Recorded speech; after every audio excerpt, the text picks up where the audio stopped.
And maybe we're not too concerned about the gift of tongues, But then Paul goes on to say in verse 2, and he says, even if someone is gifted with prophetic speaking, even if he's able to understand and explain the deep things of God, even if he's extremely knowledgeable, you can be the best Bible scholar.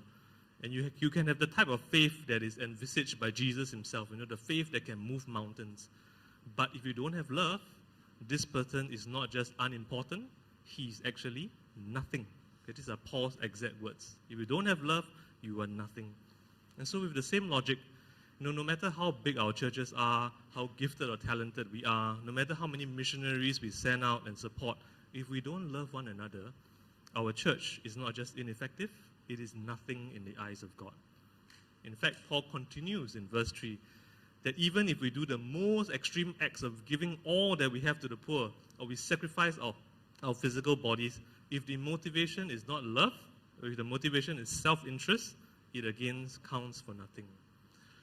So to summarize, it just means that if we don't truly love one another in the church, everything else that we do doesn't matter to God.